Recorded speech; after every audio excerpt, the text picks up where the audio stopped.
Yes moving on. ఏపీలో కీలకమైన greater Visakhapatnam municipal corporation పీఠంపై కన్నేసింది కూటమి ప్రభుత్వం. వైసీపీ ఆధీనంలో ఉన్న మేయర్, డిప్యూటీ మేయర్ పదవులను దక్కించుకోవడానికి వ్యూహాలు రచిస్తోంది. మొత్తం 98 మంది కార్పొరేటర్లు ఉన్న జీవీఎంసీలో మేయర్ పదవి దక్కించుకోవడానికి 2/3 మెజారిటీ కింద 64 మంది సభ్యుల బలం అవసరం. అయితే వైఎస్ఆర్ కాంగ్రెస్ పార్టీకి చెందిన 58 మంది కార్పొరేటర్లలో ఇప్పటికే జనసేనలో 5, టీడీపీలో 4 చేరిపోయారు. మరో 4 ఇండిపెండెంట్లు కూడా కూటమికి జైకొట్టారు. దీంతో అధికార కూటమి బలం 34 నుంచి 58కి చేరింది. మెజారిటీకి అవసరమైన మరో 6 కార్పొరేటర్లు రేపు టీడీపీ, జనసేన పార్టీలో చేరనున్నారు. అందుకోసం ఇప్పటికే అమరావతి బయలుదేరారు నేతలు. మరోవైపు జీవీఎంసీలో టీడీపీకి 12 ఎమ్మెల్యే, ఎంపీ, ఎమ్మెల్సీల ఎక్స్ అఫీషియో ఓట్లు కూడా ఉన్నాయి. దీంతో విశాఖ కార్పొరేషన్లో కూటమి జెండా ఎగురవేయడం ఖాయమన్నట్లుగా కనిపిస్తోంది.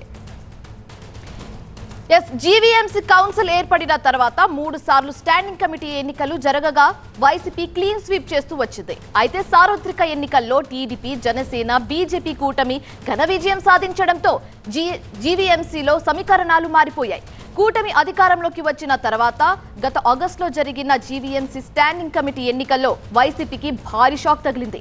ఎన్నికల్లో 10 స్థానాలను కూటమి మద్దతుతో పోటీ చేసిన టీడీపీ అభ్యర్థులు క్లీన్ స్వీప్ చేశారు. మేయర్పై అవిశ్వాసం తీర్మానం ప్రవేశపెట్టాలంటే ఏపీ మున్సిపల్ చట్టం ప్రకారం కనీసం 4 ఏళ్ల పదవీ కాలం పూర్తి కావాలి. ఈ నెల 18వ తేదీ నాటికి మేయర్గా గొలగాని హరివెంకట కుమారి పదవీ కాలం 4 ఏళ్లు అవుతుంది. దీంతో ఆమెను మేయర్ పీఠం నుంచి దింపేసి తమ సభ్యుడిని ఆ పీఠంపై కూర్చోబెట్టాలని భావిస్తున్నాయి కూటమి పార్టీ సభ్యులు. ఇదే అంశానికి సంబంధించి తాజా సమాచారం మా సీనియర్ కరెస్పాండెంట్ ఖాజా అందిస్తారు. ఖాజా, చెప్పండి, జీవీఎంసీని కైవసం చేసుకోవడం కూటమికి సాధ్యమేనా, లేకపోతే చివరి నిమిషంలో ఏమైనా ట్విస్టులు జరగచ్చా? పూర్తి డీటెయిల్స్ ఏంటి?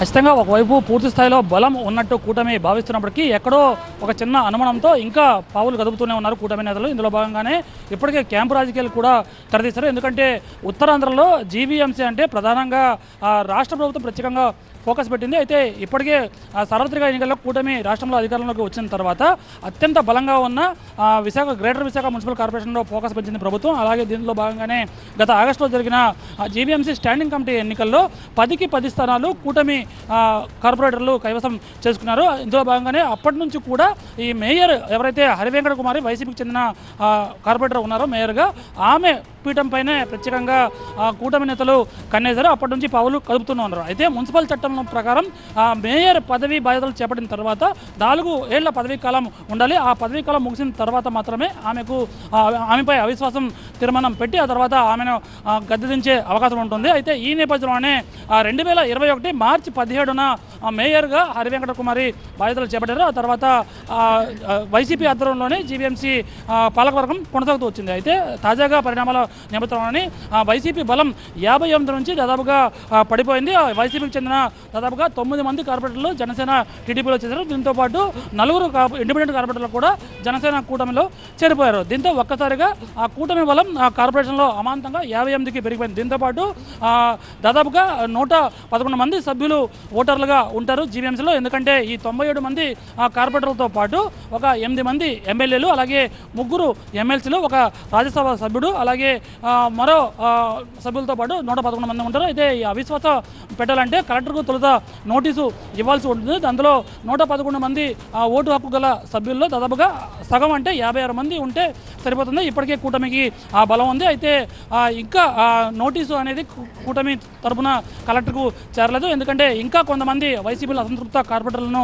తమ వైపు లాక్కొని ఆ తర్వాత పూర్తి స్థాయిలో మెడదెచ్చి వారి సంతకం తీసుకున్న తర్వాత ఆ నోటీసును కలెక్టర్కి సబ్మిట్ చేయాలనే వ్యూహంగా కూటమి నేతలు పావులు కలుపుతున్నారు. ఇందులో భాగంగానే ఇప్పటికే మరో 6 నుంచి 8 మంది కార్పొరేటర్లను కూటమి నేతలు తమ వైపు లాక్కొని ఇప్పటికే విశాఖ నుంచి ప్రత్యేకంగా వాహనాల్లో విజయవాడ బయలుదేరారు. రేపు టీడీపీ అలాగే జనసేన కార్యాలయాల్లో వీళ్ళు అధినేతల సమక్షంలో ఈ 2 పార్టీలకు చెందిన కార్పొరేటర్లు కొంతమంది 6 నుంచి 8 మంది సభ్యులు కూటమిలో చేరే అవకాశం ఉంది. దీంతో అమాంతంగా ఆ కూటమి బలం కార్పొరేషన్లో పెరిగిపోతుంది. ఆ తర్వాత వీరంతా కలిసి ఒక నోటీసును కలెక్టర్కి పంపిస్తారు. కలెక్టర్ ఆ నోటీసును వెరిఫై చేసిన తర్వాత అందులో మరో ఇద్దరు ఆ సంతకాలను ధృవీకరిస్తూ మరో ఇద్దరు సభ్యులు కూడా సంతకాలు చేయాల్సి వస్తుంది. ఆ తర్వాత ఆ కూటమి బలం పూర్తి స్థాయిలో ఉన్న తర్వాత కలెక్టర్ అవిశ్వాసం కోసం ఒక కౌన్సిల్ సమావేశం ఏర్పాటు చేయమంటారు. ఎందుకంటే జీవీఎంసీలో కమిషనర్ లేరు కాబట్టి ఇన్ఛార్జ్గా కలెక్టరే ఉన్నారు కాబట్టి ఆ సంతకాలను కూడా పరిశీలించిన బాధ్యత కలెక్టర్దే కాబట్టి వాళ్ళు పరిశీలించిన తర్వాత అవిశ్వాసం కౌన్సిల్ ఏర్పాటు చేసిన తర్వాత అక్కడ మెజార్టీ సభ్యులు అవిశ్వాసానికి మద్దతుగా మెజార్టీ సభ్యులు వచ్చి మెజార్టీ సభ్యులు చేతులు ఎత్తిన తర్వాత అటువైపు ఆ మేయర్ పీఠం వైపు వాళ్ళు నెగ్గే అవకాశం ఉంటుంది. ఇందులో భాగంగానే పూర్తి స్థాయిలో ఇప్పటికే రాజకీయం ఊపందుకుంది. Thank you kaja.